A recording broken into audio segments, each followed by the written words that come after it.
So thank you all for coming to this evening's conversation, which begins our series on home, questioning post-Brexit relationships. For those of you who don't know me, I'm Manijeh Verghese. I'm the head of public program here at the AA, and I'll be co-chairing tonight's conversation alongside Florian Eidenberg from SOIL. And when Florian and I began discussing this series last year, Brexit still seemed like a certainty. So we decided to plan these conversations as a way to brainstorm ideas for how to rethink identity, separation, and mass migration in order to find ways forward. Last week, as you'll all know, the Tory government's Brexit deal was defeated in Parliament by 230 votes, which plunged our future relationship with the European Union into uncertainty once again, and makes these conversations between the people we've invited to participate in this series, architects, artists, politicians, theorists, and designers, even more important to strategize on what are future forms of collaboration, identity, trade, and exchange that the UK will need to reinvent as it redefines its relationship with not only the rest of Europe, but also what they might be for the rest of the world as well. So tonight's conversation will explore the concept of home as a territory as well as a conceptual idea in a period of post-globalization. I think some of the statistics that we put together on the event on the website stated that I think in a census done in 2011, there were around 900,000 UK citizens that were long-term residents in other EU countries. In 2017, there were 3.8 million EU citizens living in the UK, which is an estimated 6% of the total population. So all these statistics mean that the concept of home, or what it means to each of us, will be redefined as the possibility of Britain leaving the EU approaches. And it's this that we take as our starting point for tonight's discussion around Homeland, and whether it is a place of origin or a space of autonomy. So to briefly introduce tonight's speakers, Sam Jacob is the principal of Sam Jacob Studio, a practice whose work spans scales and disciplines from urban design through architecture, design, art, and curatorial projects. He's professor of architecture at UIC Chicago and columnist for Art Review and Design. Previously, he was the founding director of Fat Architecture. And his architectural approach, and the reason we've invited him tonight, is to kind of take inspiration from the histories and stories or kind of nostalgic elements embedded within the context he's working with in order to create a new understanding of identity and a sense of place. Sitting to his right is Shéhérazade Giudici, and she's the founder of publishing and educational platform Black Square, unit master of AA Diploma Unit 14, and coordinator of the History and Theory course at the RCA. She holds a PhD from TU Delft and with a thesis on the construction of modern subjectivity through the project of public space. And in terms of tonight's conversation, her research through co-directing the City Architecture PhD program at the AA has looked at the home as a microcosm of larger political and social shifts in countries around the world. And then finally, Merijn Oudenampsen is a sociologist and political scientist. He works as a postdoc researcher at the University of Amsterdam on the political history of neoliberalism. His PhD focused on the intellectual backgrounds of the swing to the right in Dutch politics around the turn of the century. And previously, he was an editor of the 20th edition of the art journal Open, titled The Populist Imagination. He also edited a volume titled Power to the People, and can shed light on populist movements that have led to our current political situation, we hope. So a really important note to make is also that the series was made possible through the very generous support of the Embassy of the Kingdom of the Netherlands, for which we're very grateful. And before I hand over to tonight's panel, the Deputy Ambassador Brechtje Schwachhofer would like to say a few words about the series, so please join me in welcoming her to the AA.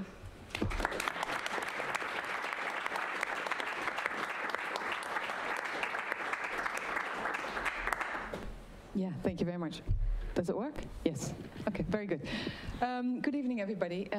My name is Brechtje Schwachhofer, and I'm the Deputy Ambassador, as was announced, of the Kingdom of the Netherlands. And it's a great pleasure for me to be here today, tonight, for the first of what is going to be a series of lectures about home, and tonight about questioning post-Brexit relationships.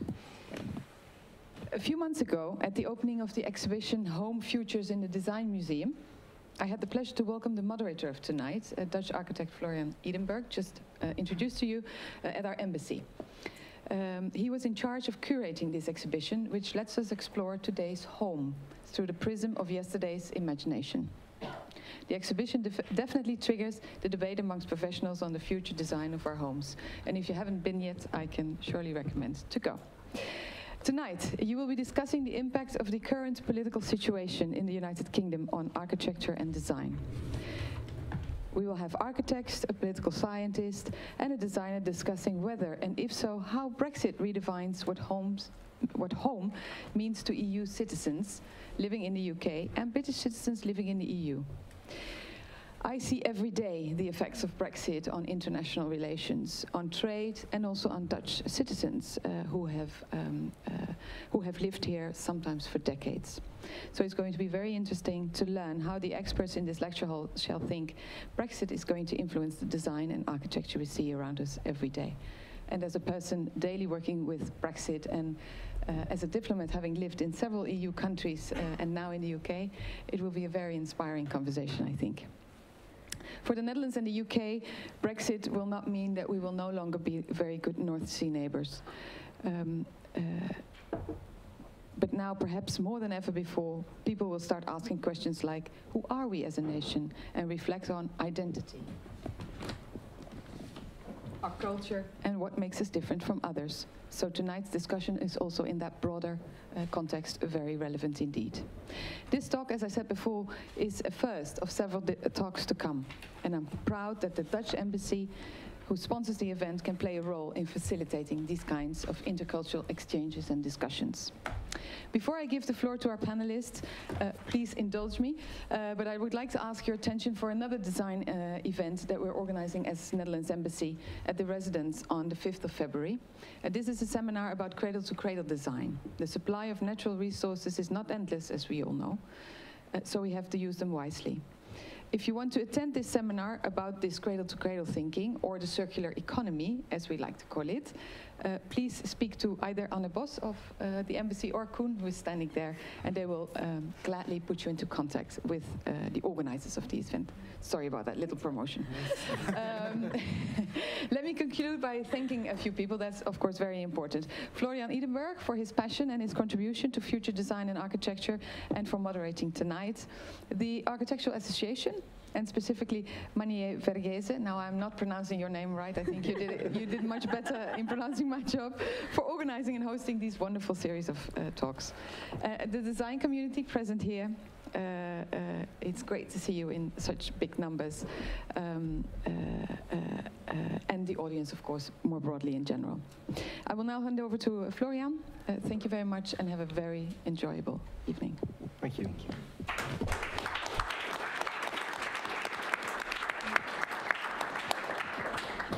Yeah, thank you all for being here tonight. The idea is that we are going to really have a conversation in which not only people on this side of the table speak, but also you participate. So the format will be where our speakers will first speak to 5 slides, I believe, or 1, but speak for... A maximum of 5 slides. A maximum of 5 slides, based on a prompt that we gave them that really speaks about the idea of homeland, nostalgia, what are the emotions that basically might have triggered some of the, say, Brexit sentiment, but also our sort of larger currents in contemporary society, in which there is sort of a longing for something, maybe a past that never happened. But I think we should start. I think everybody has their own sort of interpretation of the prompt we have given. So I'd like to start with Sam first, and then Maria, and then Merijn, and we should take it from there. Okay, so, Sam. Great. Yeah. Thanks, Florian. So I guess the problem with the idea of home, like either as an architectural idea or in a kind of wider sort of idea of identity, is that it feels like it's natural. It feels like it's completely normal. Of course, it's not. There's a well-known phrase, which I think speaks to a certain idea of, an English idea of what homes mean within our culture. Of course, that phrase is, an Englishman's home is his castle. And it's a very strange phrase, and I think it's a good phrase to unpack a little bit, to perhaps get under the skin of the problem of the idea of home in English culture, for sure. This slide, some of you may remember, was a slide from 2000, a tweet from Emily Thornberry in 2014, back before the referendum when she got sacked from the shadow cabinet because somehow this was seen as a kind of a derogatory comment on, I suppose, the white working class of southeast England, white vans and flags of St. George. So it's a kind of charged image in some sense. But okay, it's definitely not a castle, but you can see it kind of somehow festooned with the kinds of things you would find on castles, flags.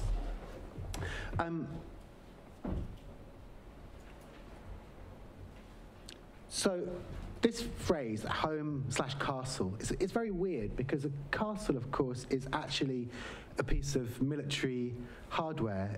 It's a device that is used to manifest forms of power on its subjects.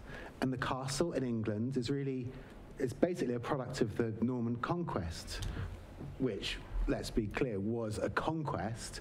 And the castles which were built, there were 70 castles built in 100 years in order to control these new territories.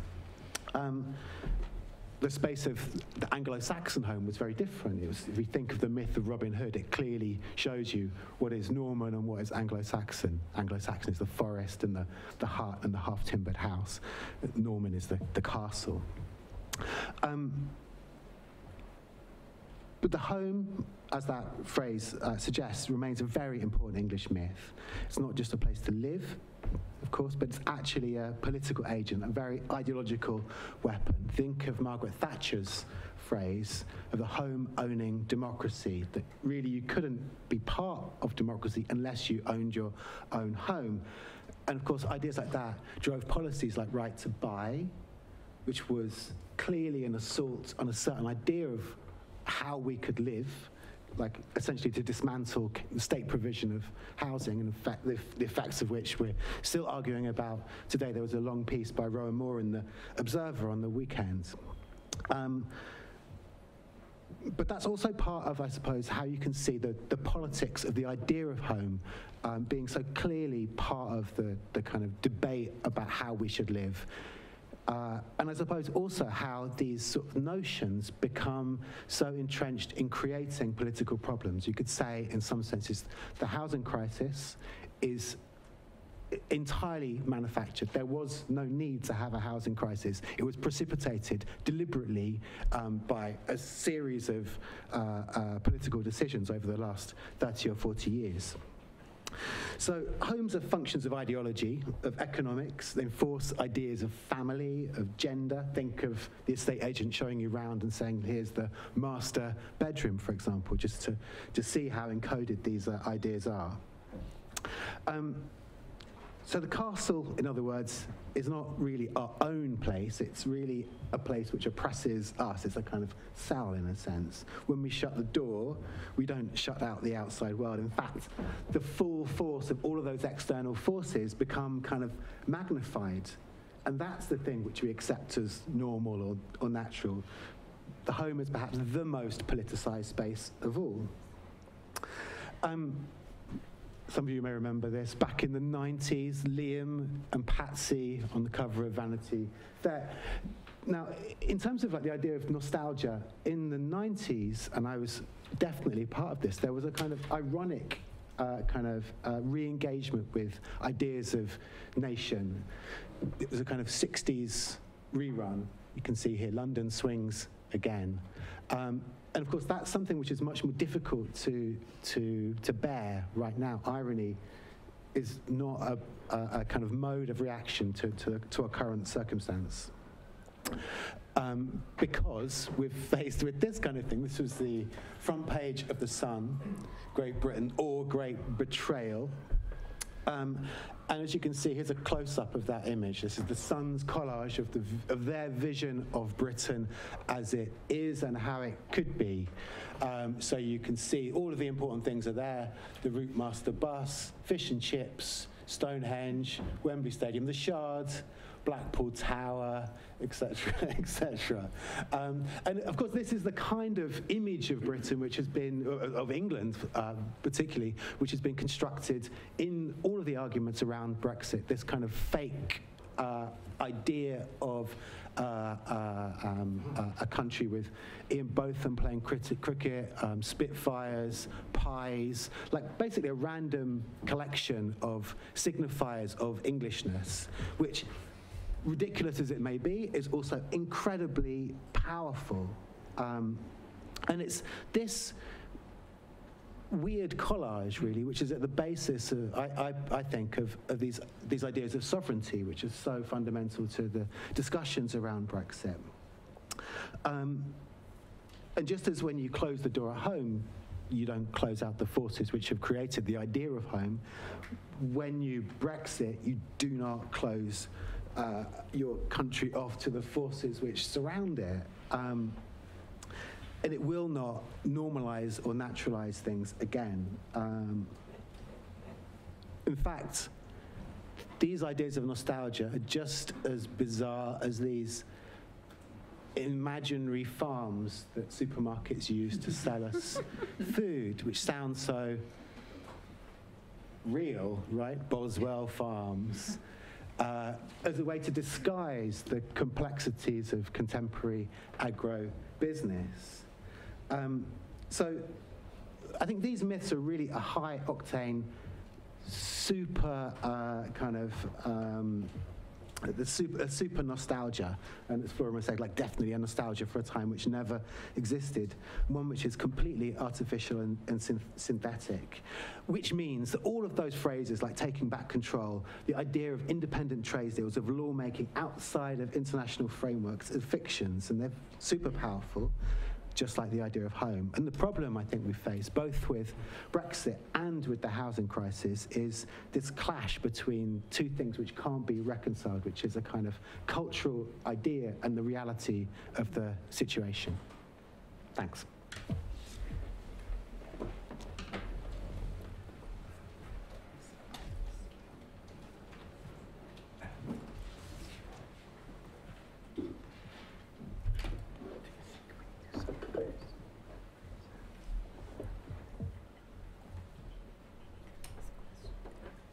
So actually, when I received the invite actually to be here tonight, the first thing that jumped out to me was, of course, the word home.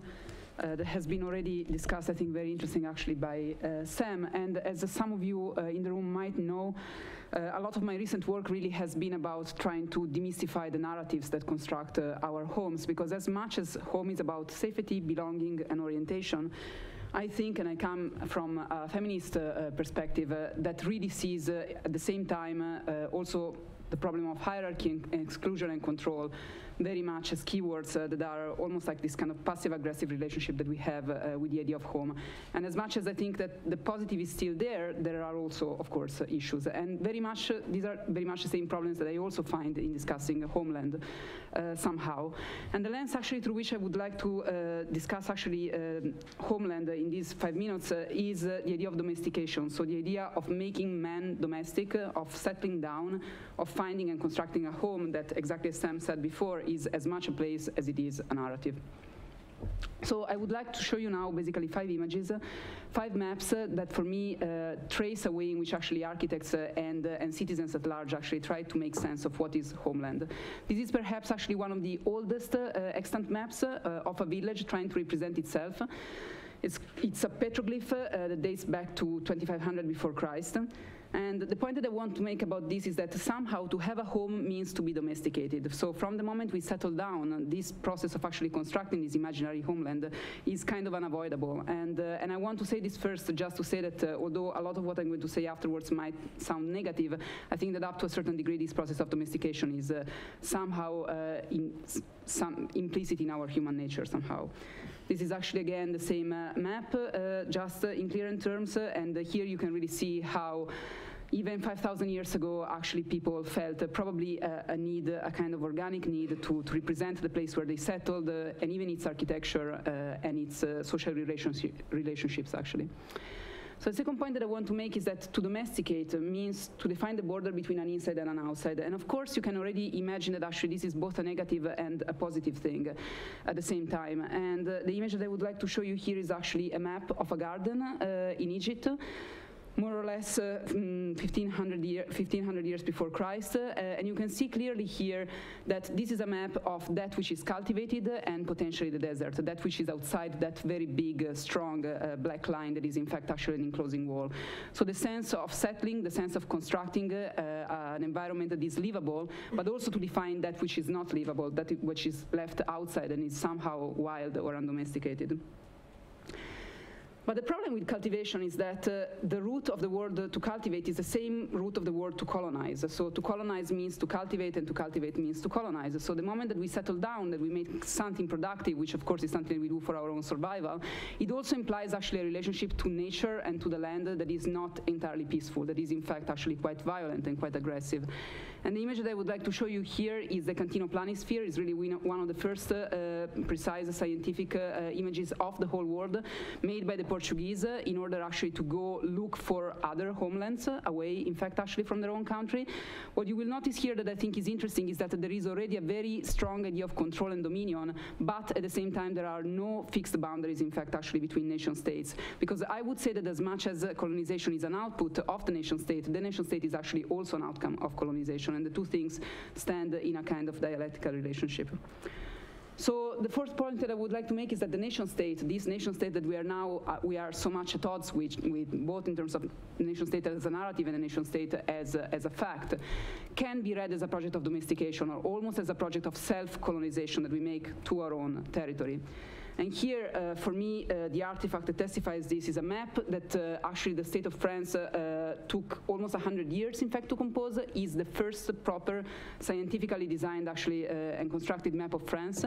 It took 4 generations of the Cassini family, actually, to come up with that, which is, in fact, actually the first proper triangulated map of a country. And actually, I just want to show you what was the canvas upon which that map had been constructed, which is a series of triangulation of important main thoroughfares throughout France. But you will see that most of these lines are in fact borders of the nation state, particularly towards France and towards the east, to what is today contemporary Germany, and was back then, of course, a series of independent sovereign states.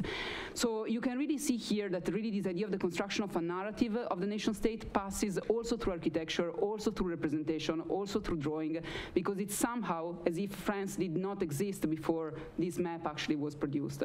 And the map was not produced for pragmatic reasons. It was really produced actually to give a sense of the image of Homeland at a glance, in just one image pretty much.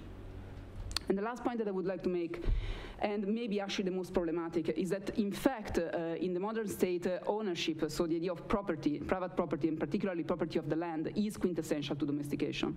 And here the image that I would like to show you is an image, in fact, actually from my homeland, northern Italy, that has been a colony of the Habsburg Empire for a very long time, and we were all mapped, codified down to the single tree. I don't know if you can see very well the image, but the image actually lists everything that these peasants actually had on their land, down literally to the house, the shed, and even the pieces of green infrastructure actually that were there. That really goes to show that in fact actually home and property go hand in hand for tax purposes, for ownership purposes, and so on and so forth. And I think that this actually can trigger a series of really, for me, problematic questions about the relationship between belonging and owning the land. So these were kind of the 5 points that I want to make: a point about home, about the border, about colonization, about the nation state, and about ownership. There's nothing inherently negative for me about these 5 points. If it weren't for the fact that actually the type of subject or the type of citizen that they want to construct is essentially stable, quantifiable, productive, controllable, and individualized. And with all these 5 points, I kind of have a problem with. And of course now the question is, how do we try to decolonize all of that? And in my own work about the house, my own lens, let's say, to try to actually uncover how unnatural, as some said before, this narrative is to pass through the colonized body, in this case probably the colonized body of the woman.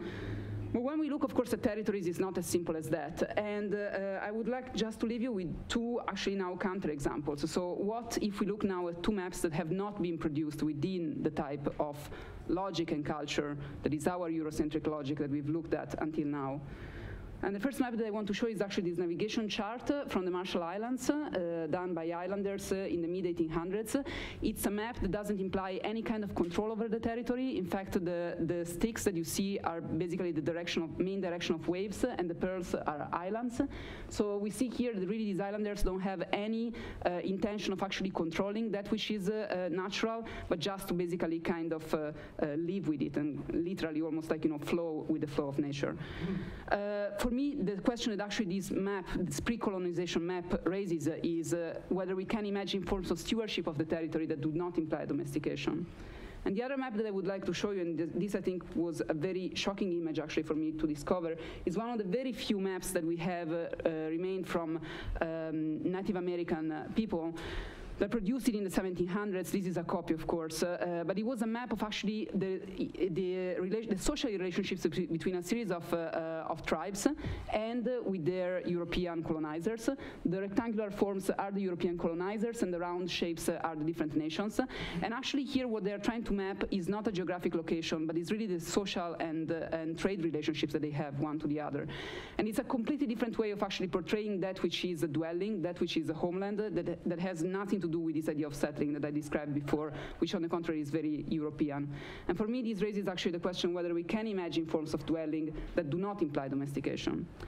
So somehow, what if we can think instead of home, instead of a stable, rigid sense of home, just an idea of dwelling that might be maybe more fragile, maybe more temporary? Whether instead of talking about border, we can discuss about edges, so a plural form of, let's say, confrontation between different realities.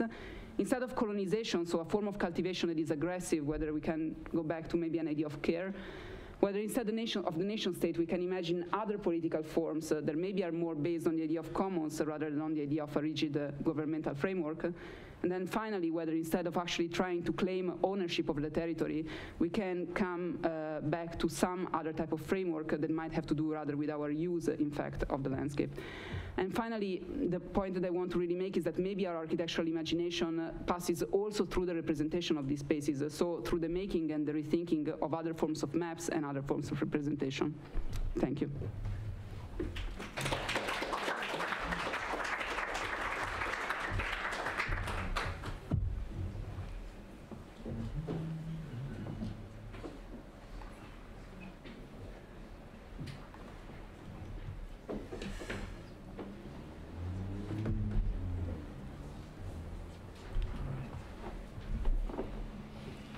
I'm going to be a bit more kind of less literal or more indirect in my approach to home. And I'll start with this strange expression. Apparently the expression, "you can't have your cake and eat it too," has become something of a Brexit motif. Boris Johnson once described his position on this matter as pro-having it and pro-eating it too. Ever since, the British have been accused by European politicians of adhering to a cake philosophy. Donald Tusk, president of the European Council, recommended the followers of this particular strand of thought to buy a cake and eat it and see if it's still there on the plate.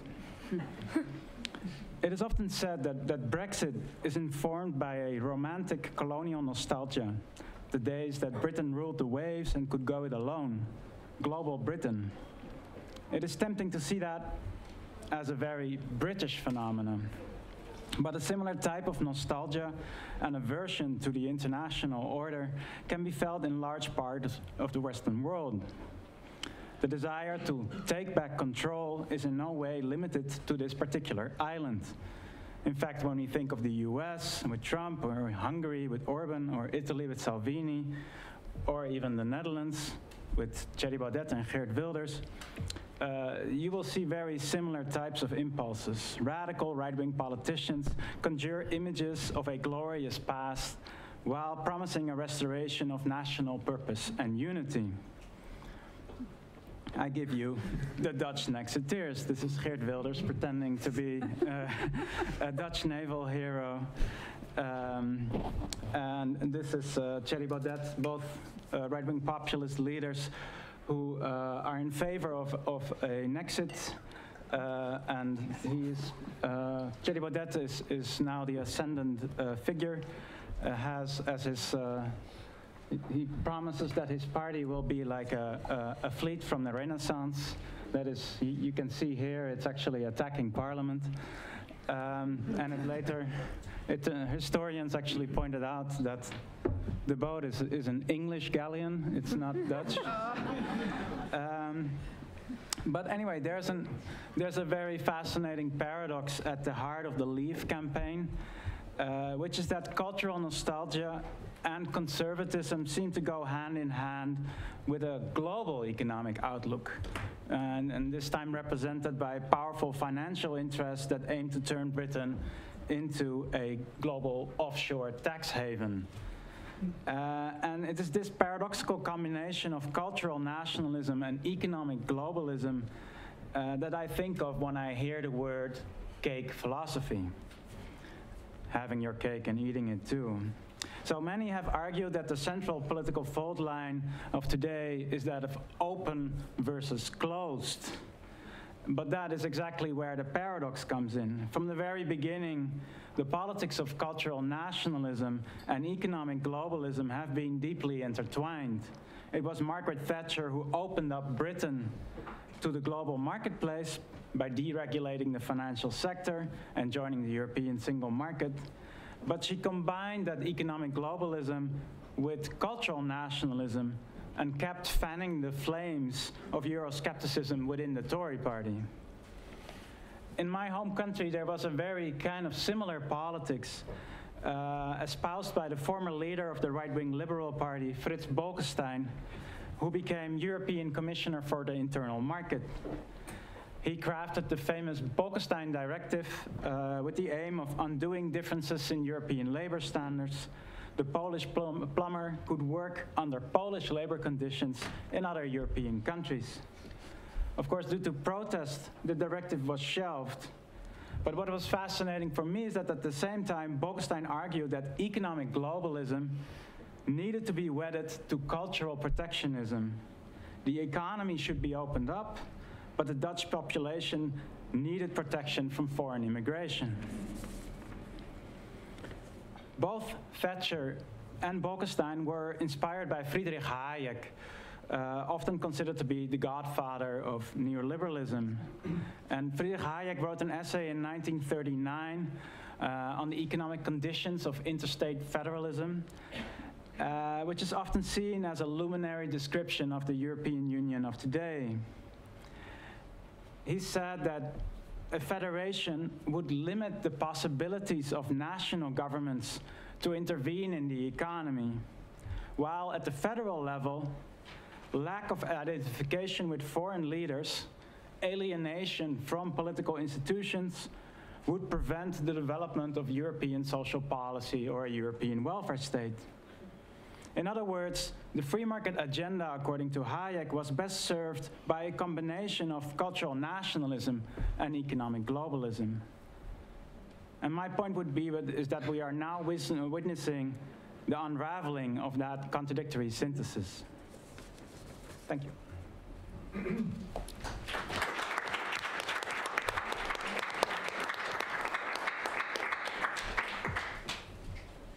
Well, now I have to say something, yeah? Let's see if we can digest this this cake.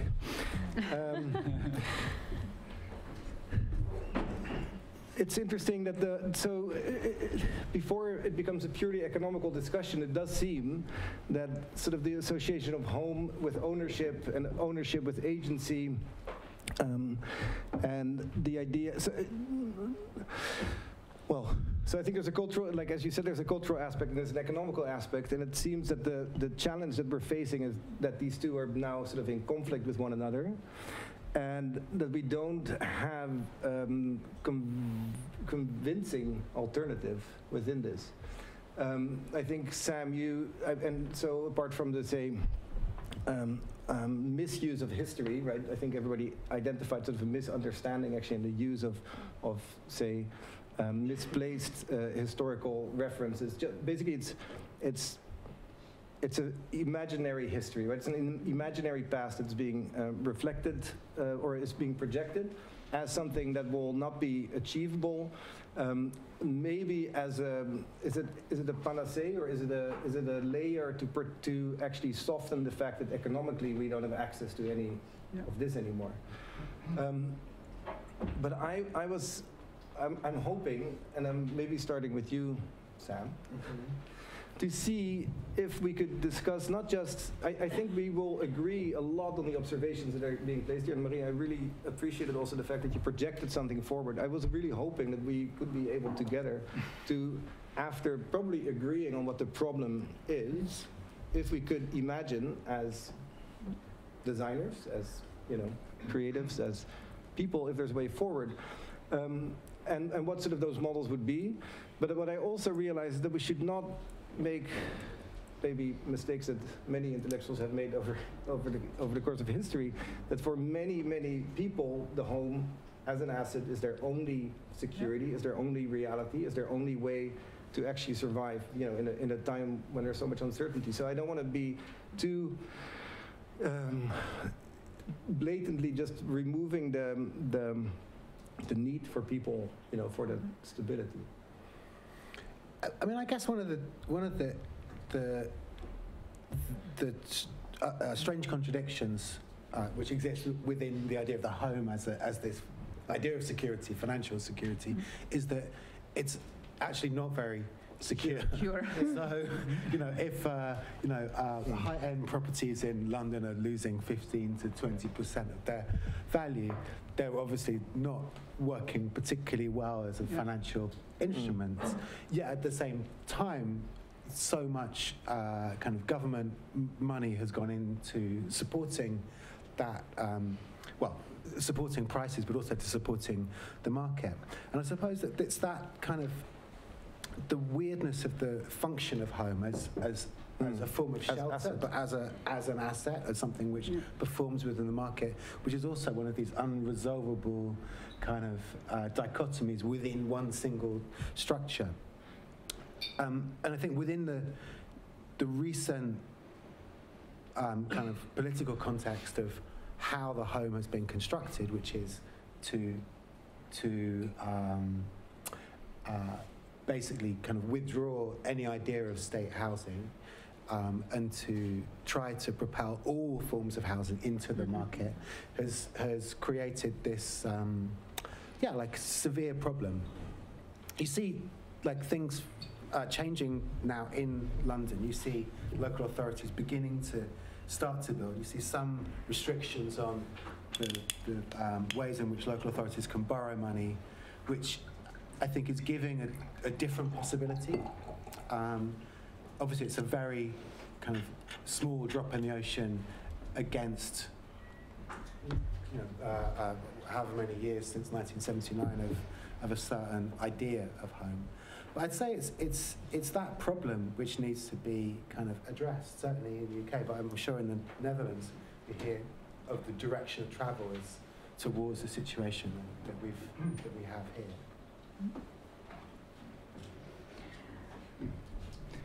Yeah, I think that of course, the Netherlands also has its nostalgia and its own traumas. But I think that the problem with the Netherlands, it's such a small country, and as Napoleon already said, it's basically the deposits of French and German rivers. I think there is, it's in the end, it's less appealing. The notion that we could go it alone. So, there is these two parties, they present, I think, maybe 20-25% of the electorate. And what you're now seeing, actually, on the European continent is that a lot of these similar parties are now kind of becoming somewhat skeptical about the idea of leaving the European Union. So, actually, Marine Le Pen has just announced that the Front National is reconsidering its opposition to the European Union and rather would like to choose for opposition within the European Union. And there's now also a strategic agreement between Orban and, I think between the Polish Conservative Party and Salvini to have a kind of a conservative Eurosceptic force that will participate in the European elections. So I think on the continent we're going to see that shift, that it's going to be much more kind of an attack from within. Mm-hmm. Somehow, I think that you are totally right that we cannot dismiss this idea of home and even of homeland altogether, because I mean, for many of us, most of us, still they hold a lot of meaning. I guess maybe the question is how can we introduce some mid-scales of also social organization and social imagination that don't leave us just with these two alternatives of the state on the one hand and the family on the other hand. Whether we can think of other ways of associating ourselves, you know, beyond the state, which I don't particularly have faith in personally, but that also don't leave us alone, because essentially, actually, this attachment to the home as an asset is also very psychological. I think that there is also a lot of solitude, I think, in many families, where the whole goal of these families is actually to secure the asset to pass on to the next generation, and we all know that this is actually, it's kind of a tragedy, because you can never even actually really leave your house to your children, because there's going to be taxes and so on and so forth. But then this form of social anxiety or that is, I think, really existential anxiety, really maybe also has to do with the fact that we have lost that, or if we ever had, because I don't know whether before it was better, I don't want to sound nostalgic, but we are not very good at imagining actually mid-scales of social interaction where we can also protect each other and take care of each other, that don't have to do either with the family or with the state. And that might have to do with other forms of property, for instance, that can be more shared, with other forms of housing that might be more cooperative or collaborative, but also with institutions like the AA, for instance, which is something that is for me so extraordinary, because it's really an association where, you know, people can come together and construct something that goes beyond the individual but doesn't have the scale of the state somehow. I mean, if I could jump in there, I think there's something interesting you're bringing up about this idea of belonging. And I think both you and Merijn brought up this idea of colonialism as something that I think, Sam, in your image of Britishness that was published, I think we curate what is Britishness a lot, especially kind of in a Brexit context. I think as a result of being a colonial power for so long, there are a lot of things that we have appropriated or that are a result of Britain becoming a melting pot of different cultures. Yet when we choose to, we edit out those things and we pick the most British thing. And I think, as you said, Merijn, in your presentation, that's a symptom present in many countries. I think Britain is the example we're using today, but and I think it's a symptom of this, what you talked about, the divide between cultural nationalism and kind of economic globalism. But I was quite curious, I think that idea of belonging, of how there's a kind of mid-scale that could deal with a much more complex understanding of belonging, could be interesting to explore. Like, how do we recognize the fact that, you know, there used to be a thing called colonialism, and that has created a much more complicated sense of who we are and where we live, that isn't as simple as, you know, your passport or where you're from. And I was just curious as to what that might be, or how do we redraw the kind of map of Britishness that you showed, Sam? Well, I think it's, I mean, you could say, in a sense, it's a design problem. In effect, it's a question of representation, both in all senses of the word, I suppose. And from the active role of a designer, like what you choose to represent through the language of design, I think is really important. Like, you think of this new Building Better, Beautiful Commission, which the government has announced, which is chaired by Roger Scruton, which has a sort of explicit, well, only has an aesthetic agenda, which is to say, its argument is that if you make homes which you assume the public, or buildings which you assume the public will like, then it will be easier to give them planning permission, and therefore it will be faster to build and cheaper to build, and will somehow therefore alleviate any form of housing crisis. But of course, what they mean by that is things which look traditional. And of course, what they mean by that is a very reductive idea of what traditional architecture should look like. And you see groups like Create Streets, who we have no idea how they're funded, who pursue an idea of traditional street patterns. Their argument is we should pull down, literally pull down tower blocks and replace them with pseudo-Georgian streets. And you see this kind of very weird mix of political agenda and an aesthetic kind of vision, which is kind of almost inseparable. And I mean, I would say, which is what I think we tried to do in a lot of the work we did together at FAT, which was to explicitly engage with the visual language of architecture, to make things which looked like other things, and somehow to subvert those kind of conventions. So to actually take on, kind of traditional ideas of housing, but to somehow mix it up with more avant-garde techniques, for example, so that you produce terraces, which are, on the one hand, incredibly ordinary, but also like kind of cut up experiments at the same time. I think it's something which architecture doesn't want to engage with. Well, I was curious, because I mean, obviously you've used a lot of historic, say, references or allusions in your work, but I realized at the beginning of your talk that you did it with irony, and that at this moment irony is not possible anymore, and that everything became literal. And I'm wondering if that's the way in which you could define the use of historic imagery in the work of FAT versus the way it's now being proposed as sort of, it's false history, but it is not ironic at this moment anymore in some of these propositions by Prince Charles or who have you.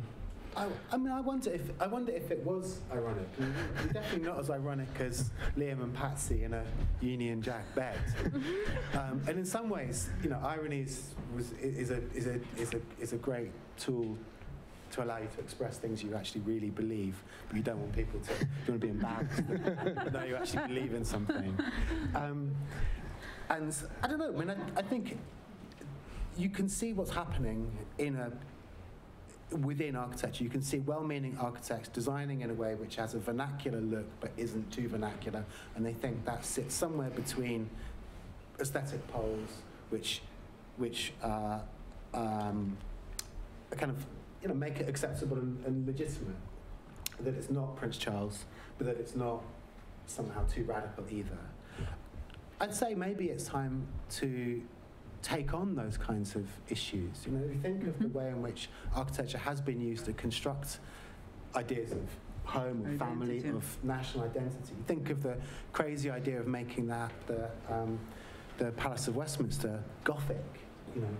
In sort of late Victorian times, the idea that you would build something which looked like it was medieval, it purely to kind of communicate a very particular idea of image of nationhood. I think maybe, why don't we take it on? Why don't we begin to engage with those kind of cultural narratives? I think it's something which we haven't done enough of, and certainly the riot has stolen the march on us in the construction of imagery.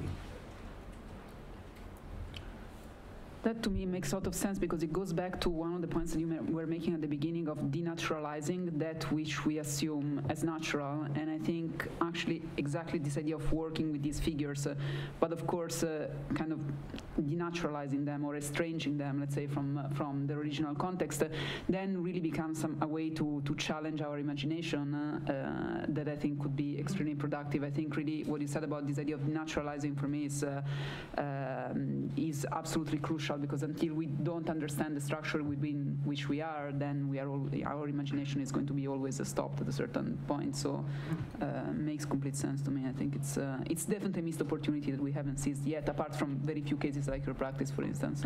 But I think it's clear that that's what architecture has done in many, many times, is to naturalize forms of power. You could think of the picturesque is exactly that, the way of making the kind of wealth and power of the aristocracy look like it's nature, look like it's always existed. Yeah. And of course, it involved shifting whole villages, flooding valleys, whatever, chopping down forests which would exist for thousands of years, all to make it look natural. And I think that's clearly part of the role architecture has had in making power seem acceptable. So I think some way of making it, or some way of kind of interrupting that relationship between power and architecture by making it explicitly clear that it's not normal and not natural. So that might not be proposing anything which is a solution, but it might just be exposing. Absolutely. But hey, maybe it's also fun to do that, because let's face it, like, it is quite funny when you see, you know, the Sun's graphic designer make a map of Britain, which strangely looks like kind of. This is one of the maps that you were showing, and it had a rental piano building in it too. Well, a building designed by an Italian, owned by the Qataris. So but I'm wondering, because I mean, where my father lives in suburbia, and they now just built this entire new neighborhood, which looks exactly like. A canal district in Amsterdam. You know, it's like a kind of retro architecture, except that there's no one on the street because it's suburbia. So it's like it's kind of Amsterdam canal belt, then sort of post-apocalyptic in a sense, except, you know, around 5, you know, it's peak hour or something. It's so like it's obviously fake, and but many people love it nonetheless. And I wonder, you know, I'm actually thinking of Zaandam, which is, you know, like this. You have this great tourist destination where you can see the windmills, and you have these little greenhouses, and there's an architect that built kind of really preposterous building made of all these kind of little greenhouses all together, and it's kind of a very fascinating hotel that some people absolutely hate and other people love. But I wonder whether, you know, in that sense, I think there's still a space for critique, or is it like, would that just be for people who's, wouldn't they just love it? But like, nostalgia is nothing new. Like, you know, one story about the kind of you know, one of the important, I guess, sort of languages of English architecture, which doesn't have an English origin. It's the kind of thing you see plastered over out of town supermarkets, like gigantic sheds with a little bit of white with some black lines in it, so half timbering. And, you know, according to one story, half timbering only comes over to the British Isles with the kind of like Germanic tribes, which the Romans were using as mercenaries to deal with the Celts. And that as soon as they arrived, this is like 2,000 years ago, they were building in the way that they built back in continental Europe. And you can imagine that's partly in order to have shelter, but it's also partly to reconstruct the home which they no longer have. So, strange as it may be, you know, 2,000 years ago, people were absolutely capable of nostalgia in exactly the same way that we are now. Even that story of nostalgia is at least 2,000 years old, and it's something which continues to evolve. And in its evolution, it's always engaging with its kind of cultural, political, you know, economic context. So maybe nostalgia is a form of energy which we could engage with in a more productive way, rather than dismissing it. That's fair. I have a question for Maria, going from style more to typology and how to imagine other forms of living. And how, because I really appreciated the maps that you showed of these other cultures. And it reminded me of some conversations I had also in Japan, for instance, where there are alternative forms now of, you know, living together. And also I heard recently in Venice, for instance, with the sense of ownership, there's a lot of old people who don't, and a lot of students who don't have access to homes, and then there's sort of this co-living arrangement between, say, you know, a different, not your own grandma, basically. But I feel that kind of alternative forms of living are very reliant on a certain, or, you know, people people's willingness to enter in those kind of alternative living arrangements, people have to feel safe, and that often happens when there is a cultural coherence. So in Japan, it works really well because everybody's Japanese, and so everybody adheres to certain cultural norms.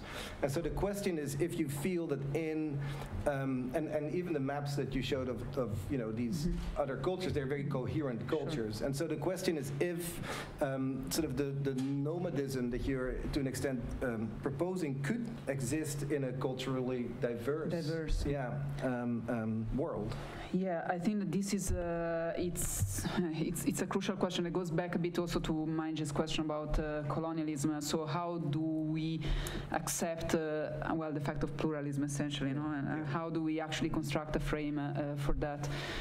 And of course, the case that I know the best is exactly the case of the home that you were mentioning before. And indeed, in many cases, the examples that we have right now of what I would call non-domestic living are definitely very reliant on the target group being cohesive somehow, or entering this kind of voluntary relationship that requires a lot of commitment and a lot of homogeneity from a certain point of view. It could be diverse in terms of age, but it has to be maybe consistent in terms of the politics of these people or some kind of belief, let's say, which I think is a problem. And I agree, for the moment the solutions that we have are very limited, but I think it's still better than nothing, because for me it still goes back actually to this question of imagination, imagining actually that what we have right now is not the only solution, that we could have other solutions.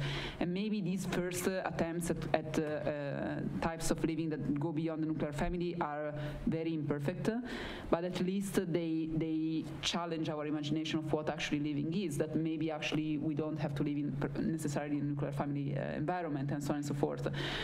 And I don't really have an answer for that, because it is true that all the cases of non-domestic living that I have seen presuppose a form of social imagination, social organization, that is at least as restrictive as the nuclear family. Yeah. It's just different. And of course, this is the shortcoming until now. Well, maybe the question of scale is interesting there again, because maybe, I'm just thinking as we're talking, that maybe it doesn't have to happen then on the scale of this sort of new co-op or co-living arrangement, but maybe sort of pluralism can happen on one scale above that. Sort of the co-op next door is a cultural diversity. So or even at a scale that is smaller, because for instance, recently, I mean, the more I talk to people, the more I keep thinking that as much as we might like these communal living kind of scenarios, most people still do live in a family condition. Maybe the problem is not the nuclear family per se, but maybe the problem is the way in which the apartment has become such a rigid diagram that enforces, as Sam was saying before, these gender roles, age hierarchy, and so on and so forth. But maybe there's nothing wrong with the family per se, but there is everything wrong with an architecture that becomes such a rigid diagram that only has one way of being interpreted. If we could imagine, in fact, a way typologically of diffusing the functions, or let's say the gestures that you do in an everyday life day, in a way that is less restrictive, there wouldn't be anything necessarily wrong with the idea of living with your own family. So maybe it has to do with maybe a much more molecular scale, much smaller, on the room, and maybe at the scale of the room, exactly. For instance, we know right now that there is no need for the kitchen to be just one space. Like this idea that the kitchen is like, this very rigid appliance that has to sit in one space, you cannot move it, so, in that room you're going to have the woman of the house, and so on and so forth. Technology now allows us to do many things that are not, in fact, actually so rigid, and where, in fact, even the idea of preparing a meal might be much more shared between the members of the family. But that's just to say the ways in which actually maybe we can have a much more molecular imagination, and then maybe a larger scale imagination that has to do with forms of dwelling that are not the house, because I think that that's another problem. For me, personally, having obsessed so much about the idea of the house, for a long time, my whole architectural imagination was on the scale of the house and the scale of the street, pretty much. But the reality is that there are so many other scales of association, including the workplace, including the office, including clubs, social clubs, including actually the places where we go to do sport, leisure, and so on, and production of culture in general, that maybe we are not really taking into account, and that are there, again, places like the AA, places like where we spend in fact a lot of time, our workspaces, our offices, our gym, and so on and so forth. We know that I think one of the most incredible inventions typologically, I think, in London was the idea of the club, actually, where in fact actually men of a certain social layer found a certain degree of freedom from the restriction of a quite rigid family living that was, of course, codified by class rules and so on and so forth. And of course, it was only allowed only to male citizens of a certain social class. But I think within that, it was a form of social experimentation with a way of being together that didn't erase the house or the need for the house, but was an extra, was complementary, exactly. But I think that's what's interesting about when you brought up the map, because if we take it beyond the scale of the domestic, I like the fact that the map becomes a kind of self-portrait that looks at how we see ourselves. And potentially that was one of the big problems in any kind of these political crises that have happened around the world, that maybe countries have very little awareness of how they see themselves in the relationship to the rest of the world.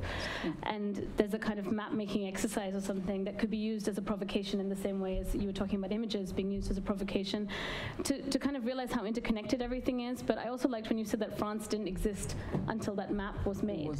And in a way, it's the documentation of ourselves that makes us exist rather than just inhabiting a space.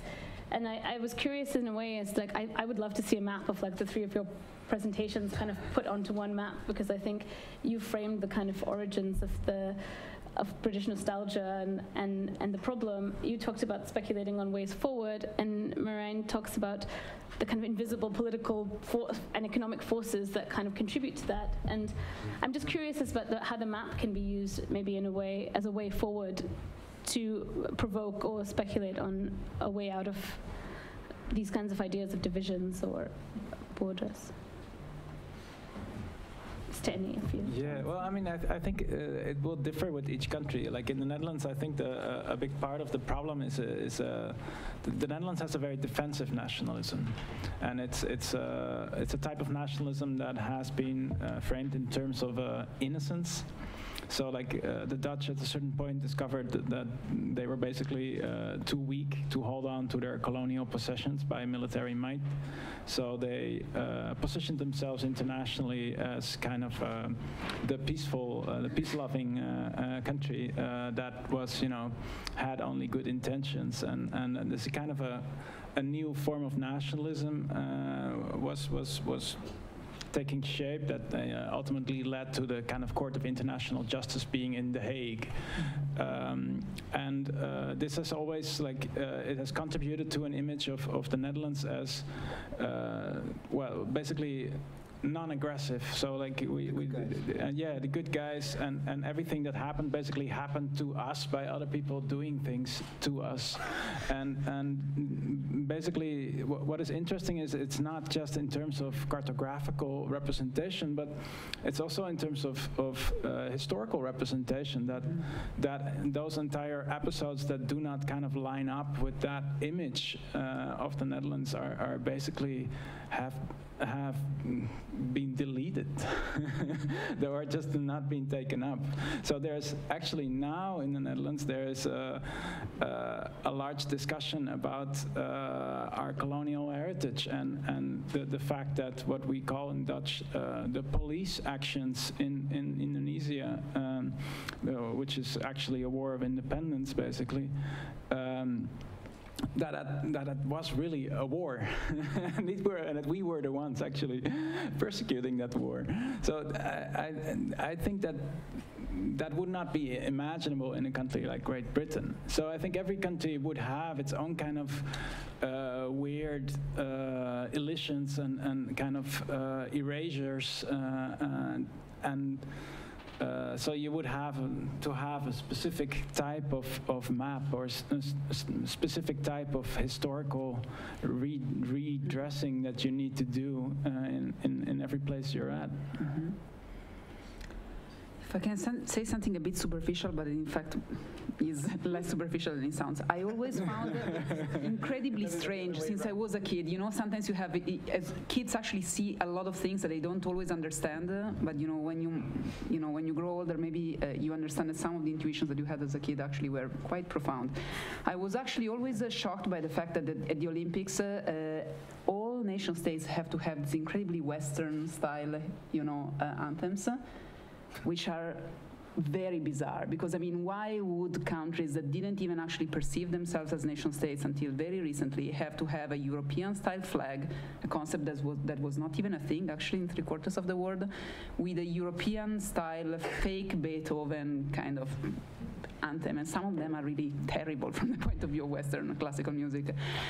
So I think that goes back to the question of the map. I mean, why did we export actually this format of the nation state throughout the whole world, and what can we learn actually of territories that conceived of themselves from the graphic point of view, but also from the legal point of view, as different types of entities that are not the state? Because we also know that, as you were saying before, because of these plural identities, the nation state is bursting at the seams.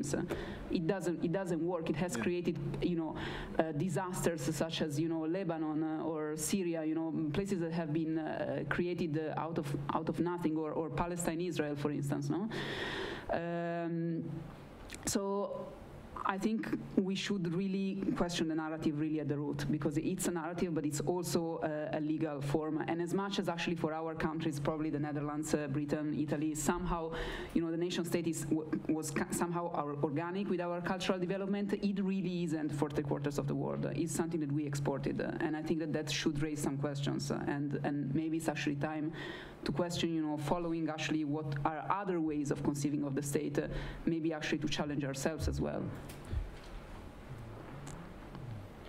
Yeah, well, I mean, I guess it's essentially a kind of spatial problem, and you could say that the map is both the solution and the cause. And the problem, exactly. And you could say that at the scale of the nation, but also at the scale of the home. Of the home, totally. One thing that is interesting, though, is the place which does feel like those kinds of boundaries potentially are changing is the workplace. Yeah. Like the kind of changes that you see in how people occupy space, or how space is structured, the space of work, is far more radically different now than homes, which have basically stayed atrophied for a long time. Of course, they were never like this, hundreds of years ago. They're completely different entities. But that seems strange, and you wonder whether why that might be. What makes the home such a kind of a space resistant to any form of change, when other types of space seem like potentially more fluid. Mm-hmm.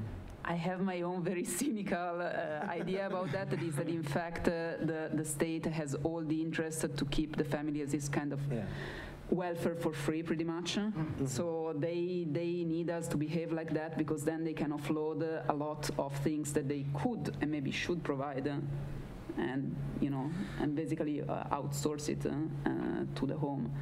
Well, I think it's also the market. The market, exactly. Like in from the sort of point of view of a designer, the layout of an apartment would be essentially given to you by an agent. So, like what they think they could sell. Totally. In terms of number of bedrooms, arrangement, kitchen, whatever. Mm-hmm. Like which.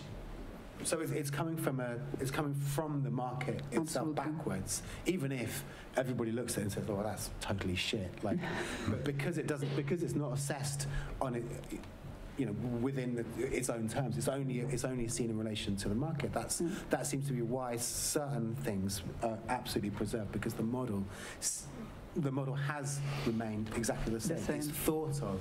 Well, I don't know. I mean, I think maybe here comes my experience from the U.S. In a little bit, and I think if you're talking about work, and if you're talking about how the workplace is being disrupted, the home is already quite quickly also being disrupted by the same sort of impulses, which are mostly economic. Mm-hmm. And now, for instance, I would say in New York, you cannot live anymore and own a house if you don't both work, which means, already it's not possible to have, say, domestic labor done by anybody of the core family. You need to find alternative living forms.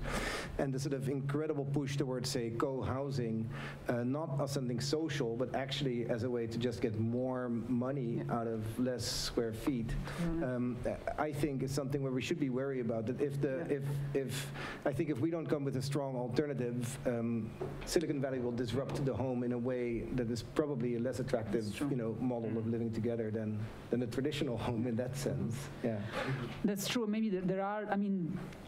I think that both things are true at the same time. It is true that we maybe as designers also have not been so good maybe at pushing new typological imagination. So in a way, there is a kind of tidal change also in housing, but it's just very slow and maybe less experimental and less creative. But it is true that there is a shift. Recently, the statistic that I heard that shocked me the most about London is that in the last maybe 15 years, bedrooms are growing larger and larger and larger, and living rooms are growing smaller and smaller and smaller within an apartment of the same square meters. So in a way, with the same size apartment, same size flat, you have a shrinking sphere of social interaction, and then a growing sphere of essentially hoarding of objects, I guess, because that's kind of the reason why we need bigger, but also closets. Individuality, I guess. And that the space of the individual is more important than any collective space. Also, if you're renting them out, you could rent out exactly a bedroom for more. Yeah.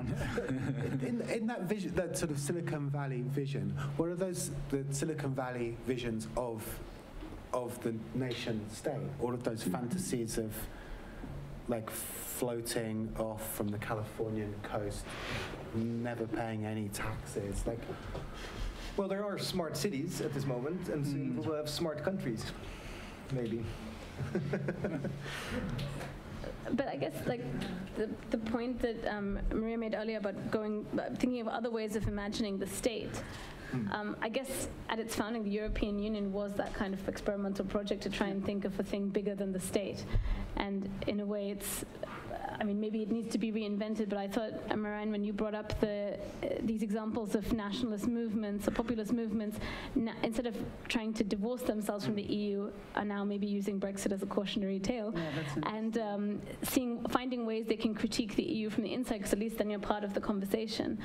And on a day where Theresa May presented her Plan B as a very similar version to Plan A, I was just curious as to what maybe the UK could learn from that kind of approach, like that maybe we don't leave the EU, but we could formulate a way to disrupt it from the inside. So, I don't know, these are just observations, I guess, from the conversation, but maybe at this point we can open it up to the audience. Yeah. Questions?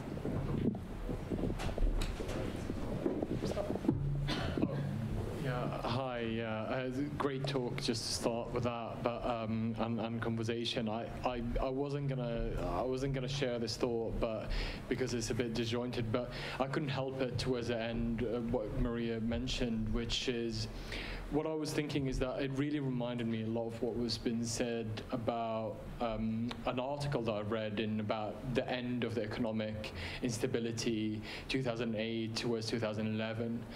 Which kind of talked about that there might be a different way of looking at this economic instability, that it's here to stay, and actually that perpetual state of precariousness, if you may want to say, that there is actually a way to start looking at prosperity within, like one day you'd have a job, the next day you're freelancing, the next day you're kind of cleaning dishes, whatever it is actually and I'm just wondering if Britain, in a weird way, since 2016 is entering this political instability state where it's kind of politically, and coming from the Middle East, there are countries in perpetual political instabilities over there, and they prosper they don't prosper in the sense we understand countries to prosper, but people live in this political instability. You don't know whether war is going to happen tomorrow, and that has been happening for 70 years, and war comes and war goes. So I wonder if there is a possibility that all of this energy that we extend into kind of creating states of stability, all of this, if it is possible to kind of start believing that instability is a way to live, and instead of thinking of it as a map that is like just one image, I'm just thinking of electronic. It's a little bit disjointed, something more but just dynamic, a moving map, something that kind of changes. One day you're living with your family, the next day you're actually friends. It's kind of with this gig economy, there's something happening there that could really, allow us to kind of shift and move in and out of the same things rather than find a new way to think about things. It's just kind of you're moving around. Yeah, I think your intervention, most people would understand the state of precariousness to be like something negative that you somehow would need it to be overcome. But so your point is actually that we should get mentally used to it. I would say that I think the big problem with economic insecurity as it is being experienced right now in big parts of the world, but also in large parts of Europe after the financial crisis, I think what is being done is that a lot of those anxieties are being projected onto the cultural sphere. So where there used to be some kind of socio-economic solidarity where people would put their money into a kind of a insurance, knowing that they're not going to use it that much, but that other people might have chronic illnesses, or you would have the same with all sorts of different social security schemes. You would have the trade union, all this kind of things. So, and those are all kind of institutions working around socio-economic solidarity. And I think that what we've seen is the gradual erosion of those institutions, also due to this process of flexibilization and precarity you're talking about. And I think really, I believe that this whole kind of this cultural appeal is a projection of that kind of anxiety onto the cultural level, where people would go like, okay, I'm insecure, but at least here there's a politician that, that defends my identity rather than my kind of economic interest. And I think that's a very kind of dangerous situation that we would need to address. And therefore, I think that kind of a long-term policy that tries to promote kind of a more socio-economic solidarity instead of a cultural or ethnic solidarity would be key to changing the present political situation. So I want to bring it back to design and denaturalization. If I lose my track in the staccato of criticisms and conversations, bring me back to that, please. Yeah? The first thing to say is, this is nothing new at the AA. It's fantastic. It's really optimistic, the conversation. And really, unless it is, because, back in the 90s when I used to teach here, there were other issues and other problems, unprecedented Brexit, I can see that. But the first thing to take away from this conversation is only design can solve it, in my opinion. And I'm talking as a technologist. Some technology or socio-technological conversation was missing from what you said, but I'm sure that the unit masters can bring that back into some of the things you were saying. And I'm not talking about parametrics, just so everybody knows that. You're talking about the backstop. I'm talking about but so bringing it back to those design and denaturalized situations, for instance. Maps are great, but it's a completely wrong paradigm, because what has happened since that day is population. And the second thing has happened, we don't have the energy anymore to create even the maps we've drawn currently in terms of the circular economy. So one of the things we should do is bring that seminar to the AA anyway, because you will learn very quickly how that affects space and planning, and actually brings together the two conversations you were talking about in a very quick way. And I might just suggest one only as an engineer.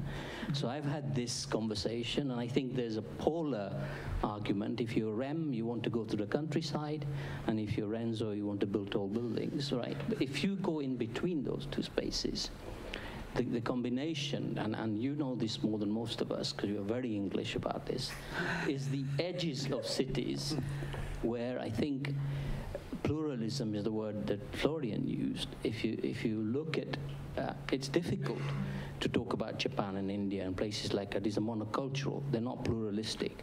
But one thing is that they remind us that identity is not important. It's where you're at, not only where you've come from. So if you go to the spaces in between that, in between the really dense space and the really countryside, accept that both of those are dead, I think we have no choice but to grow cities. I think we have no choice but to deal with population and therefore urbanization. Everybody talks about killing it. But if we can find solutions, and it's not smart, anything smart is not smart. If you can find solutions through architecture, and only I think architects can find this, because you have, I really believe this, because you have the ability to bring together under very difficult circumstances a solidarity in the rest of us. And this is something you lost. Partly you lost because you don't talk about technology often, I think, but that's just me and my own agenda. If you can actually bring these things back and look at the space between the city and the rural. For example, I was asked this question, what would you do about global warming? If you sleep vertically, the doctors tell you this, it's possible, there's investigations going on this. The size of a bedroom that we use here today, if you really do sleep vertically, you can fit 36 people in a typical bedroom. Wow. What that means is in Lagos, you can fit, bedroom space is what I'm getting at, you can fit 5 billion people on a 50 million by 50 kilometer. So the fundamental issue is our bedrooms are far too big. How can we rethink that? And actually the medics are thinking about this before you are. So my prompt would be, drill into all of us that optimism again. And I'm already getting it. I'm really excited. I've just come from all sorts of developer conversations, kind of stuff we have to have. How to get more people into it. It is terrible. And as a technologist, I've seen already how we can get maps or analysis diagrams to say what we want, not what you want. Mm-hmm. So we can get it to say almost anything, and then everybody believes it.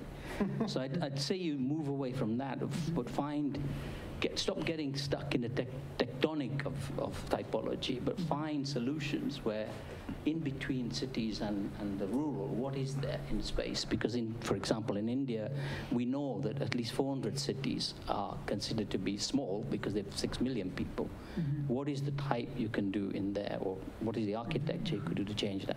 I'm going to stop there. Yeah, I mean, I think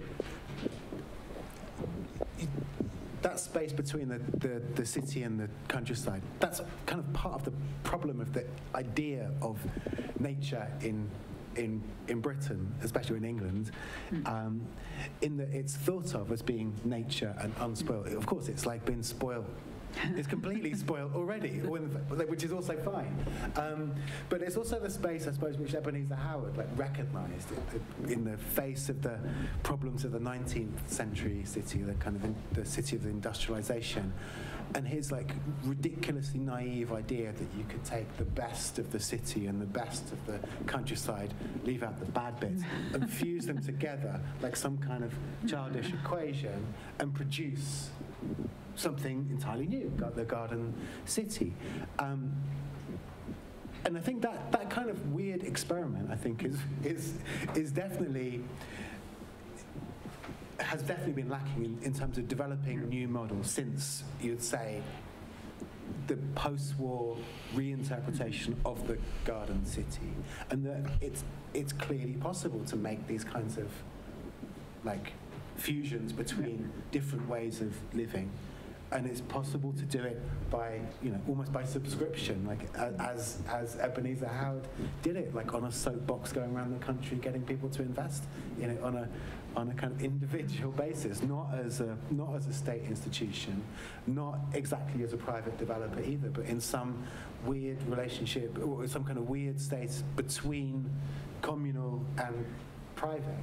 So it's clear that new models can be developed, maybe in exactly the places that you're suggesting, Hanif, but whether we're able to do that, I think, is another question. Well, the ability, it's interesting. You said you went to a developer forum where they were trying to see how many bodies they can pack into a room, right?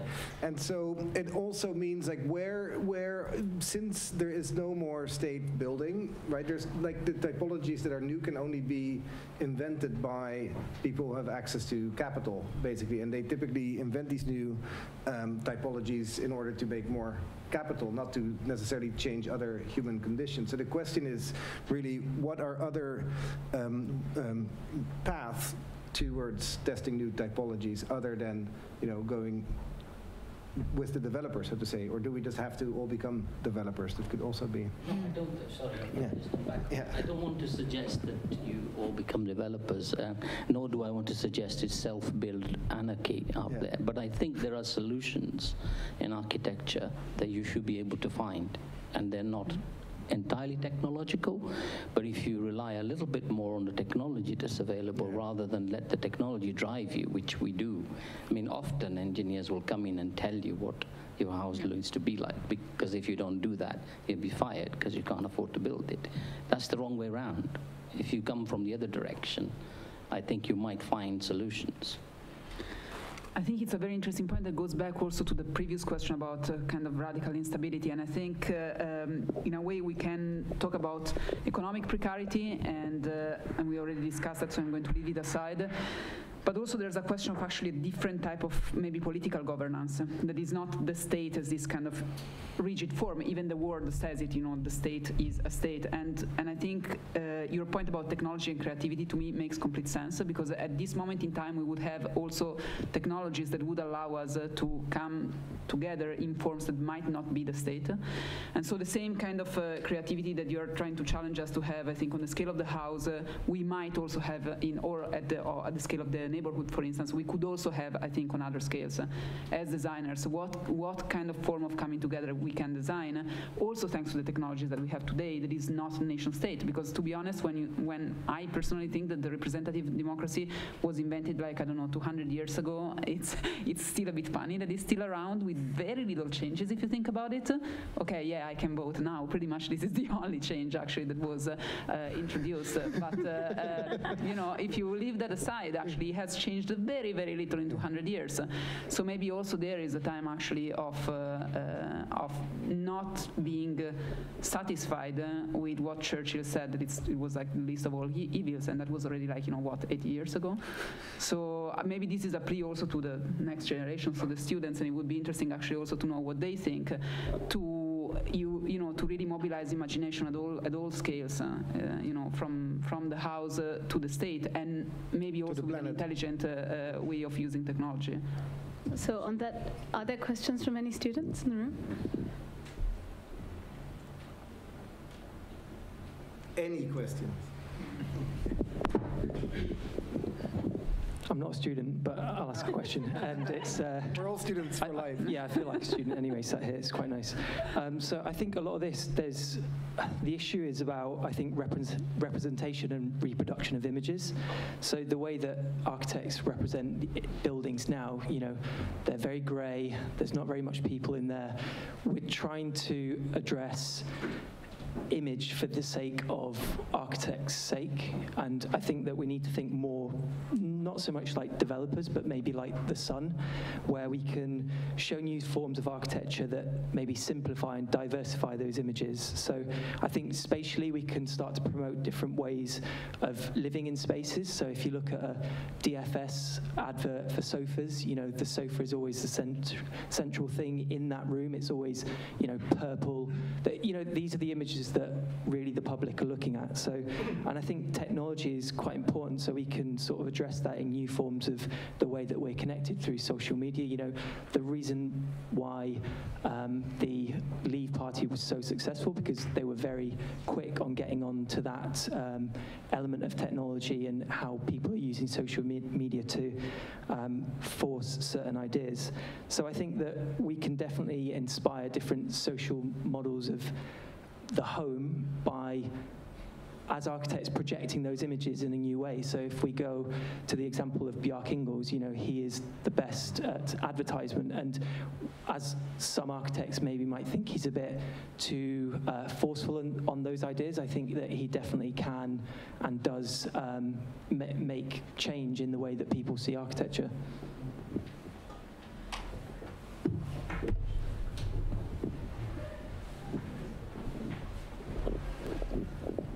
It's been very enjoyable. You've pointed things out.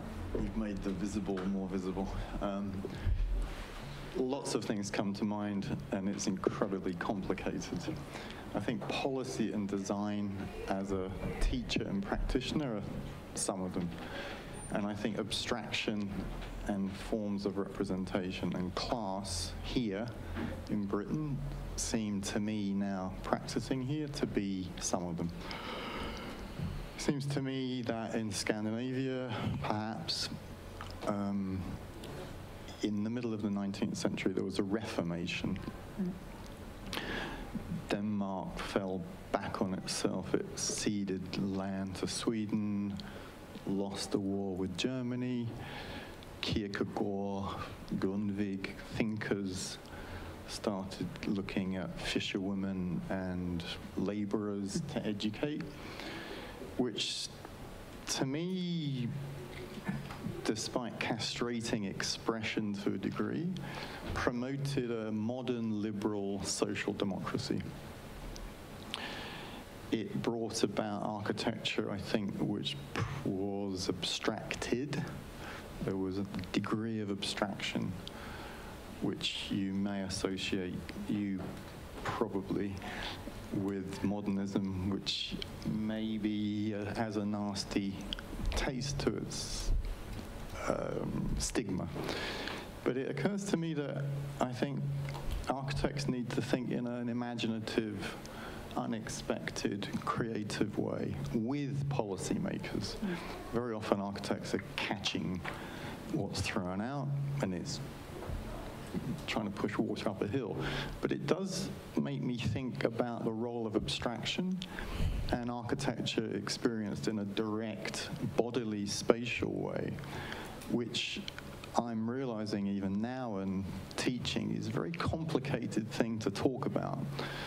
And I think words can eclipse art and experience.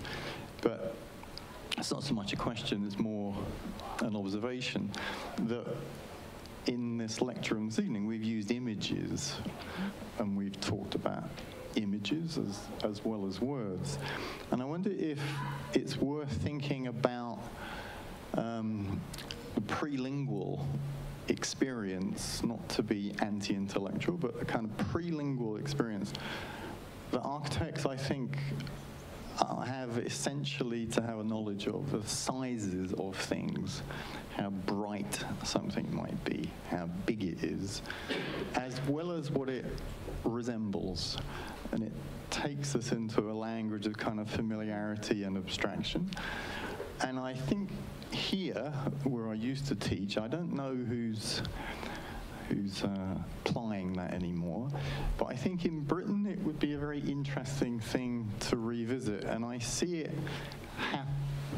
happened in Copenhagen in the 1930s, and also in a lot of anonymous architecture, which was very brilliant, and the names of the architects who we don't know. So I guess I'm suggesting looking at familiar, recognizable things, as well as the tangential, marginal, peripheral things, to bring into the conversation and not to neglect that, because I think neglecting the past can be very dangerous. It's not so much a question, it's more an observation, and commending you in 5 minutes to be able to make visible that which wasn't previously. I mean, I'd just say that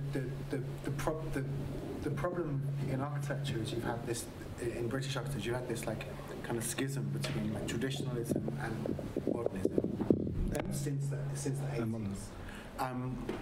And it seemed to have gone away, and it's come back again, which is very much like kind of the political landscape as well. And I think that it's a false dichotomy, and that there's of course much we can learn from the past, which doesn't have to end up as parody and pastiche. I mean, the other thing I would say in response is a plea for bodily and visceral policy, not only architecture. Thank you very much for the lecture. I just wanted to bring up to the room. I just got back from Matera, which is the European Capital of Culture 2019. And I think it's one of the, I think it's a great example of what you guys have been kind of talking about as one of the biggest problems of almost trying to bring back forcefully this identity, lost identity that as curator, because in a sense it is the curator that brought this as a theme for the Matera, the Sassini Matera to come back. I mean, I'm not going to talk about the history. I can tell later if you guys want, but and kind of the how problematic this is from the point of view, I think, as well, is coming out of the room as the desire of, as designer, bringing back new images or bringing back new forms of ideas rather than just criticizing. And I think this is an example of another mistake in that kind of, or in that kind of sense. And I bring it back to what, Maria, you were saying a couple of times, is talking about the AA as this place of, as a sort of community, etc. And I just wonder whether you think what this school has done in the past years has kind of managed to break out of itself in a way that, for example, the curators of Matera haven't been able to do. And as another question beneath it, I was there with some people that have worked there, and one of the things that has suffered was that they were not able to interact with the local community and really construct a path together of what Matera 2000 would have been, because of bureaucratic kind of hassles. And I wonder whether you think our institutions, as well as architecture institution or designers institution, in order to break out of this, you know, we are the architects and need to create the images of the future, which I think is kind of a bit not the point. Like, the point is that we need to all imagine new futures as a society, or else we're kind of losing it another time. So I just wonder whether you think it's just a problem of us architects just being like curators and designers, or being like this egocentric kind of intellectuals that want to call other intellectuals to find a solution, or if it's a problem with institutions and bureaucracy that stops this from being. Maybe I would like to respond to this. Since I'm European, but I've been living in the US for a while, and the US obviously from the outside looks like a horrible place where nobody wants to be, where big walls are being erected. But the role of the architect there at this moment is very different, maybe even than the way I imagined being an architect when in the Dutch we produced books called Super Dutch that then went around the world, and I think created the diagram architecture that's now so prevalent, where you would be sort of coming with a proposition. Now, when you're interviewed to be an architect on a project, the first question they ask is, how are you going to bring the communities together? So how, specifically in the US, where now there's such a big, you know, challenge of identity politics. For instance, we're doing a library in Cleveland. They don't want to know what it looks like. They absolutely don't care what it looks like, because you're not deciding what it looks like. Mm-hmm. What they care about is, how are you going to engage the different constituencies? How are you going to design the conversation? And how are you going to make sure that every voice feels recognized within what you're proposing? And so it means a complete rethinking of what you actually need to do as an architect, which has much more to do with indeed imagining conversations, imagining what are the ways in which those conversations can happen. Sometimes we actually design, or you have to design, say, a game, for instance, for people to play in order to tease out conversations, because a lot of people are also maybe not able to articulate necessarily what they want. Mm-hmm. And so the question is much more about how to design this process of conversation rather than sort of projecting or drawing or, you know, giving an answer before you actually have listened. And I think that might be, you know, one way also to rethink education. I think that is such a good point, because also it goes back for me to the question that you were raising before, this kind of dialectic between the need for, let's say, the emergence of abstraction on the one hand, but also the need for identity on the other hand, and the two things, of course, go hand in hand, because the more the world becomes abstract, the more we need identity somehow to compensate. And George Baird actually gave a quite beautiful definition for me of the type of architecture that enters this kind of dialogue that you are mentioning, so that it's neither completely abstract nor completely, brandable, let's say. And he called it the loving dimension of architecture. Loving dimension. Actually, he calls it in French, dimension amoureuse of architecture. So it's like this kind of dimension of architecture should listen somehow, which I think is a very beautiful way to put it, because it doesn't give up actually the possibility for figures to emerge, for narratives to emerge, and that these narratives should be also readable by the vast majority of the audience. But at the same time, it also recognizes the fact that we are now in an age essentially of abstraction, and that somehow there's no going back, let's say. I mean, nostalgia is something that should propel us forward, not that should make us look back. But about the question of the school, I've been thinking actually very often about actually what is our agency out there, and I think actually Florian's point makes complete sense, and it actually gives me a lot of hope. But I think that the other half of the story is that I think that there is a shocking lack of spatial education, I would call it, in schools. In general, I can only judge about Europe. We are not trained as European children to understand, read space and territory at large. I mean, you start studying it at university if you study architecture. And I think that that is very shocking. And I think actually it's a huge missed opportunity. And as architects, we should lobby, at least here in the Netherlands. Sorry, sorry, you can take the girl out of the Netherlands, but not anywhere apart from the Netherlands. You know, also the Netherlands, and you know, sorry, 7 years in the Netherlands, so it's it's still there. But one country that thinks about space, it is the exactly, it's the Netherlands. Maybe it's the only one of the few places where actually architectural culture is, in a way, it trickles down, in fact, actually to other layers of the population. But this is urgent, and in Britain is really something that we should lobby for and push more. That this kind of spatial education, if we don't want to call it architecture, should really arrive down to kids that are, you know, down to almost kindergarten, I would say, because we study music, we study literature, we study art, so why not understanding of space? I mean, if you think what are the problems which have been driving many of these kind of political kind of crises, I'd say they're spatial problems. Totally.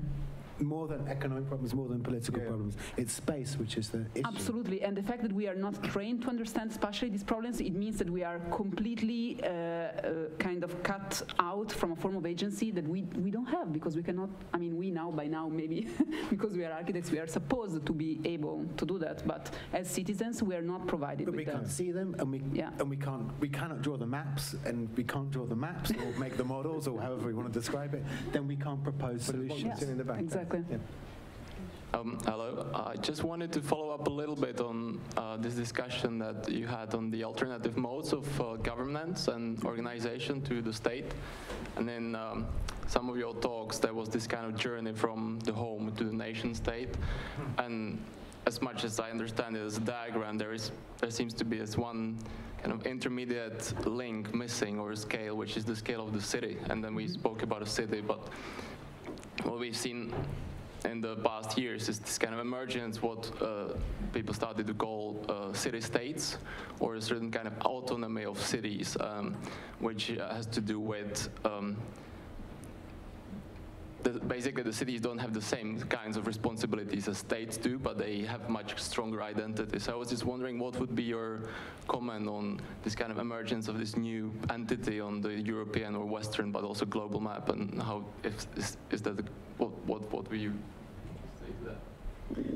Yeah, well, I was just part of a discussion on that subject last week. There's this new kind of municipalist movement emerging, especially in Europe. There are kind of different countries in which there are kind of mostly progressive forces organized around cities. So, like in, for example, Barcelona and Madrid have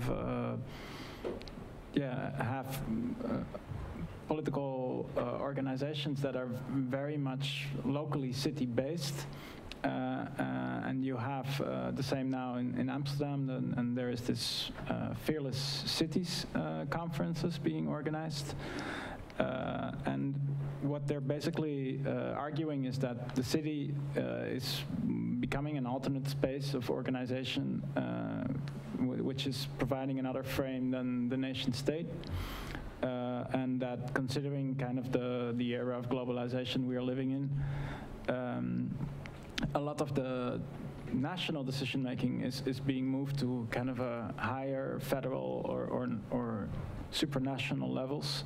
But that means that kind of more other forms of decision making will be devolved to kind of the city level or the regional level, etc. So I think it's really interesting, but what I hear at the same time is that it's also kind of very limited. So you have this book by Benjamin Barber on kind of cities becoming, the next thing in changing the world. And the thing is that still the majority of decisions on kind of budgeting and socioeconomic policy are made on a national level in lots of countries. So that prevents, and a lot of cities don't really have that much independent sources of income. So they're very reliant still on national states for their policies. So it's an extremely difficult position to be in as well, I think.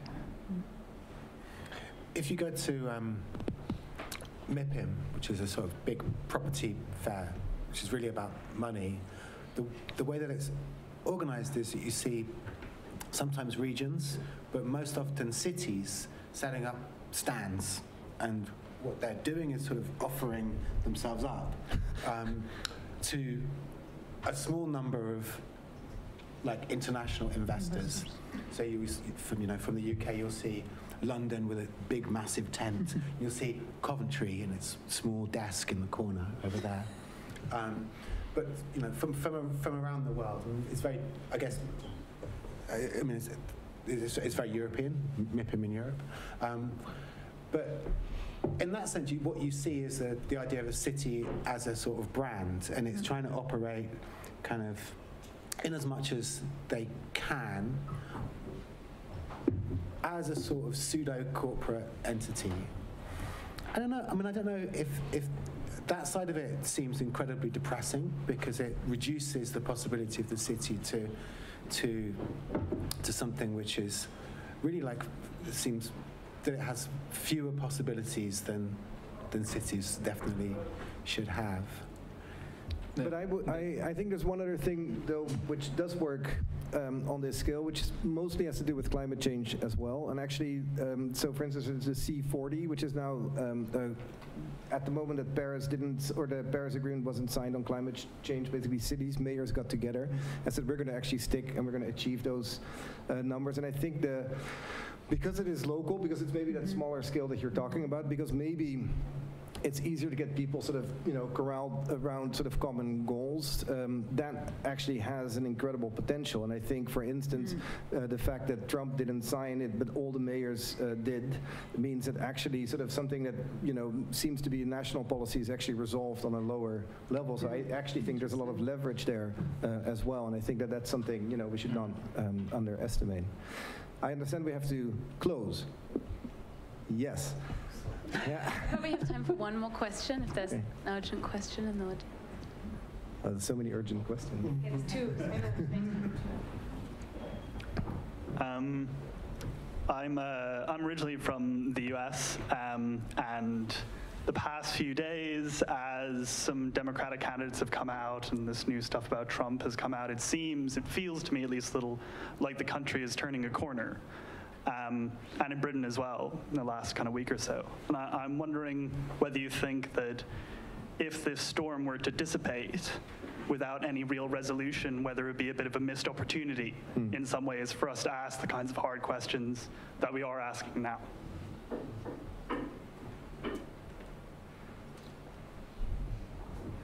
That's a rhetorical question, right? Yeah. Well, yeah. I mean, but I guess there's choices that need to be made at particular moments. Like, what choices were made in 2008? Was there any reform, or was it simply to prop up the system so it could kind of rebuild itself and come back worse than ever? So I suppose you're absolutely right. What do we want to do? But, I don't know. Don't know. Nothing better for a relationship than a breakup.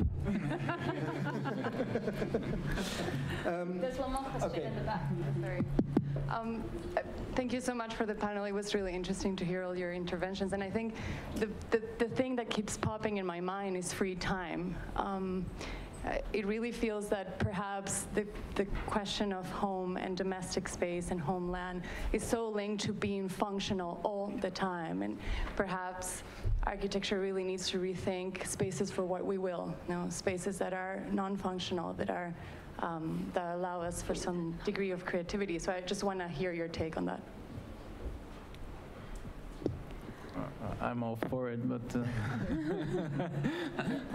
yeah, I mean, I guess part of the problem is the monetization of absolutely every activity. What was that millennial burnout piece that was floating around a couple of weeks ago? Is that everybody's working 5 jobs in order to pay for the apartment that Florian, the imaginary apartment in New York that Florian's describing. Like the economics of the current circumstance are just so hard to maintain, which precludes ever doing anything for any reason apart from making money, I suppose. And I suppose this is exactly part of the problem of the model which we're currently kind of stuck within. Exactly, because I think it's a very good question to close, because we go back to the beginning, that the thing that actually we feel protects us, our home or our homeland, is in fact very often just a device to make us productive. And I think you're totally right. So the question is, how do we retain actually the positives of belonging, as Manager was saying earlier? So how do we not throw away the baby with the bathwater, but definitely how do we open up these spaces for uncertainty that can happen at different scales and in different ways? And for some of those imaginations, I recommend again going to the show at the Design Museum. And I would like to correct one statement in the beginning, because we live in a time when facts become very subjective. But I did not curate the show, but Esther Steinhover actually here curated the show. But we helped design the environment, and the show is up till March 24. And then on that note, I think this has been a really amazing discussion. I want to thank our panelists, but also to thank all of you for being here for, I think, 2 hours worth of conversation, which is no mean feat. And I think it's also a nice time to remind you that there will be 2 more lectures in the series. The next one is on the 11th of February on the topic of border, and on the 4th of March on Exodus. And so we hope you'll come back for those. But for now, please join me in thanking our speakers for tonight's talk.